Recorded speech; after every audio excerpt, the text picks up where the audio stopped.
Assalamualaikum warahmatullahi wabarakatuh. Baik, para mahasiswa, apa kabar semuanya?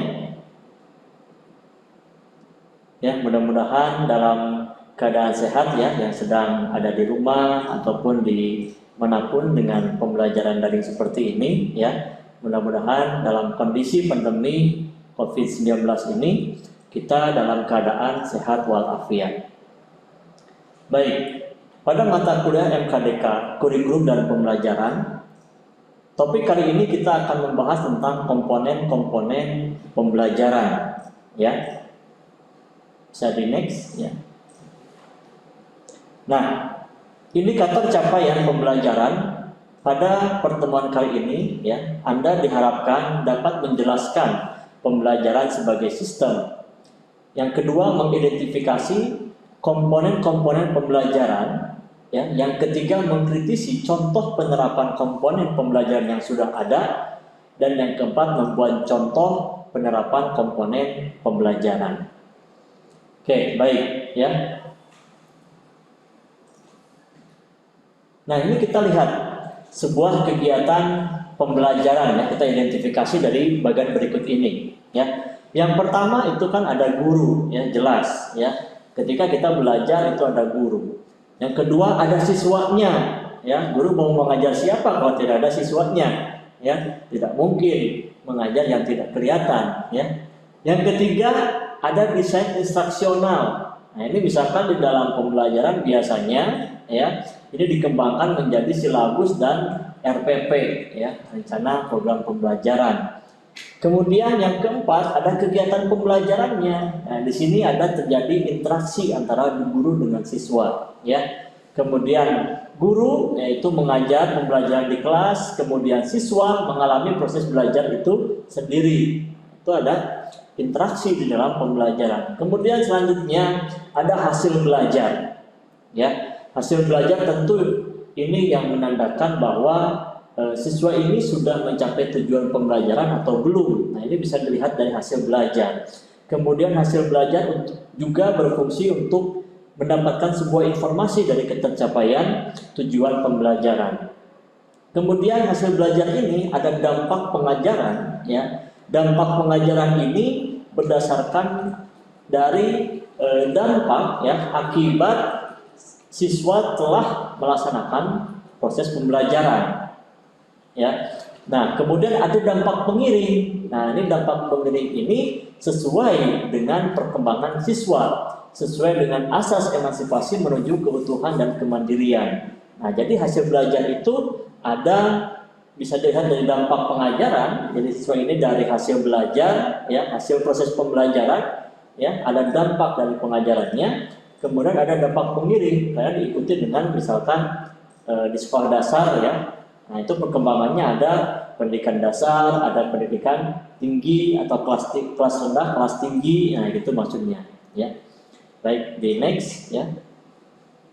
Nah, interaksi, ya, kita identifikasi, ya, interaksi di dalam sebuah pembelajaran. Yang pertama adalah di sini ada subjeknya, ada guru dan ada siswa. Nah, interaksinya, ya, di sini berkaitan dengan komponen-komponen pembelajaran, ya. Pertama, misalkan ya, ada tujuan. Jadi interaksi dengan tujuan. Fungsinya ya sebagai acuan, ya, sebagai acuan yang harus dituju di dalam pembelajaran. Kemudian ada bahan, ya, interaksi dengan bahan-bahan yang berisi dengan materi-materi pembelajaran. Ada metode, ya, interaksi dengan metode. Ya, bagaimana kita menyampaikan sebuah bahan ini, ya, sebuah bahan ini dengan menggunakan metode.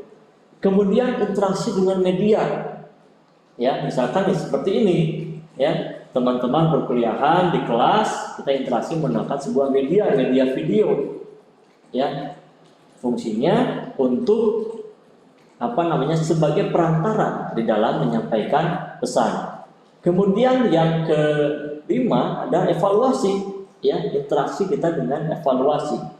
Jadi kita mengetahui ya sejauh mana ketercapaian pembelajaran yang kita sudah lakukan, ya.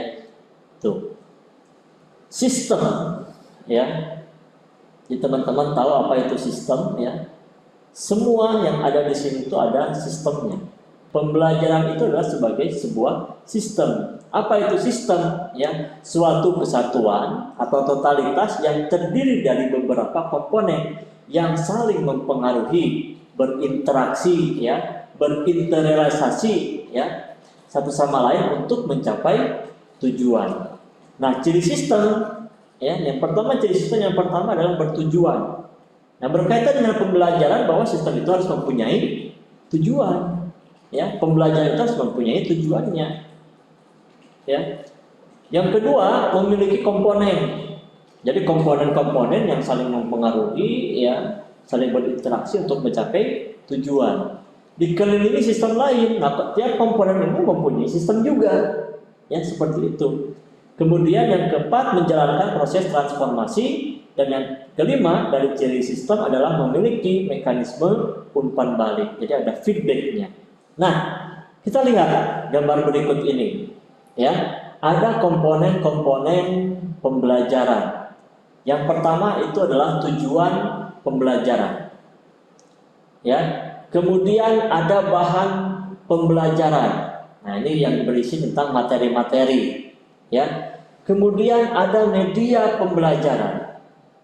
Ya, ada strategi pembelajaran dan yang kelima adalah evaluasi pembelajaran. Nah, tujuan pembelajaran itu sebuah hierarki, ya, di mana yang paling tinggi tujuan pembelajarannya adalah tujuan pendidikan nasional. Nah, kemudian dari tujuan pendidikan nasional, di mana pendidikan yang ada di Indonesia, ya, itu harus merujuk kepada tujuan pendidikan. Jadi sekolah-sekolah, ya, itu juga harus merujuk kepada tujuan pendidikan yang dinamakan tujuan institusional. Dari tujuan institusional atau tujuan lembaga ini, ya, diturunkan menjadi tujuan kurikuler. Kemudian diturunkan lagi menjadi tujuan pembelajaran umum, ya. Tujuan pembelajaran ini adalah yang harus dicapai, ya, di dalam pembelajaran. Ada tujuan pembelajaran khusus. Ya, tujuan pembelajaran khusus ini merupakan indikator untuk mencapai tujuan pembelajaran. Jadi nyambung, ya, dari tujuan paling umum, ya, sampai paling khusus itu adalah sebuah hierarki di dalam tujuan pembelajaran. Manfaat tujuan instruksional, ya, yang pertama, ya, itu untuk menyusun instrumen tes. Yang kedua, merancang strategi instruksional. Yang ketiga, menyusun spesifikasi dan memilih media yang cocok. Nah, ini berdasarkan tujuan juga. Kemudian yang keempat, ya, dari tujuan pembelajaran itu adalah dalam melaksanakan proses belajar. Macam-macam tujuan instruksional, ya. Tujuan instruksional dibagi ke dua bagian. Ada tujuan instruksional umum, ya, ada tujuan instruksional khusus. Komponen pembelajaran yang kedua adalah bahan pembelajaran. Ya, bahan pembelajaran ini, ya, berkaitan dengan apa yang akan kita berikan sebuah informasi kepada peserta didik.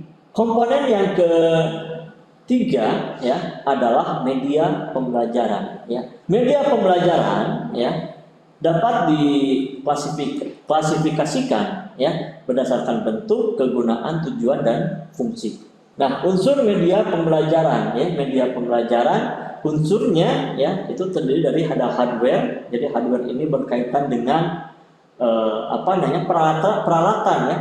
peralatan media. Kemudian terdiri juga ada software, ya. Software di sini berkaitan dengan pesan-pesan, ya, atau isi-isi dari media tersebut. Nah, komponen yang keempat adalah strategi pembelajaran, ya. Menurut Kem, ya, strategi pembelajaran adalah suatu kegiatan pembelajaran yang harus dikerjakan instruktur dan peserta pembelajaran agar tujuan pembelajaran dapat dicapai secara efektif dan efisien. Pertimbangan memilih strategi pembelajaran. Yang pertama yang harus kita pertimbangkan adalah tujuan instruksionalnya. Yang kedua, bahan atau materi pembelajaran. Ya, jadi bahannya apa nih? Ya, atau materinya apa? Ya. Kemudian pengetahuan awal peserta didik. Yang keempat, alokasi waktu dan sarana penunjang. Jadi waktu yang ada itu berapa menit, ya, misalkan, ya. kemudian sarananya apa, kemudian jumlah siswa, yang keenam pengalaman dan kewibawaan pengajar. Nah, jenis-jenis strategi pembelajaran itu banyak sekali ya. Ada strategi pembelajaran ekspositori, kontekstual, inquiry, pembelajaran berbasis masalah, ya, peningkatan kemampuan berpikir, kemudian pembelajaran kooperatif, kemudian strategi pembelajaran afektif.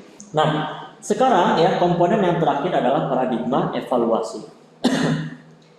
Evaluasi adalah kegiatan penilaian dipandang dan digunakan sebagai cara atau teknik pendidikan, bukan hanya sebagai cara untuk menilai keberhasilan peserta didik dalam menguasai materi pelajaran. Evaluasi adalah proses yang sistematis dari pengumpulan, analisis, dan interpretasi informasi atau data untuk menentukan sejauh mana siswa telah mencapai tujuan pembelajaran. Kemudian ada pengukuran, adalah suatu proses yang menghasilkan gambaran berupa angka-angka mengenai tingkatan ciri-ciri khusus yang dimiliki oleh individu. Kemudian ada tes, ya, suatu alat atau prosedur yang sistematis untuk mengukur suatu sampel perilaku.